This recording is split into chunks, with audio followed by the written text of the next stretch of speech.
ئێمە بەرنمەیەکمان داناوە، ئەو بەرنامە ئەوەیە کە کاری لیژنەکان چڕتر دەکەینەوە، سەردانەکان زیاتر دەکەین، ئەندامانی لیژنەکان زیاد دەکەین. ئەمە ئەو لیژنە باڵایی کە لە قایمقامیەتی هەولێر هەمانە ڕۆژانە کارەکانیان ئەنجام دەدەن لەگەڵ ئەو لیژنە لاوەچیانەی کە هەنا بەدەیان لیژنەی لاوەچی هەیە کە سەر بە فەرمانگەکانی ترن، وەکو چاودێری بازرگانی، وەکو تەندروستی، وەکو ڤێتەرنەری، وەکو گەشت و گوزار کە سەردانی خۆیان دەکەن لە هەر شوێنێک کەم و کوڕی هەبیتن، لە هەر شوێنێک خواردن و خواردنەوەی کوالێتی نزم هەبیتن یاخود ئێکسپار هەبی ئەوە ئیجراعاتی لەگەڵ دەکرێتن.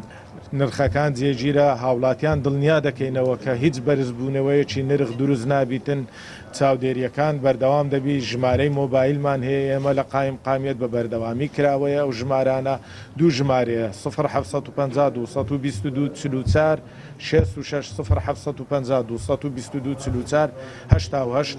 ئەو دوو ژمارەیە هەموو هاوڵاتێک دەتوانانی لە هەر کاتێک پەیوەندیمان پێوە بکە لە هەر گەڕەکێک لە هەر شوێنێک ئەگەر نرخ بەرز بۆ یاخود مەوادێکی کوالێتی نزمی بەبەرچاوکەت بۆ ئەوەی ئێمە لیژنەکان کۆ بکەینەوە ڕاستەوخۆ بیان نێرینە شوێنی مەبەست. پێویستە کارەبا بە 24 کاتژمێری هەبیتن لە مانجی ڕەمەزان، کارەبای نیشتیمانی و کارەبای مۆلیدا.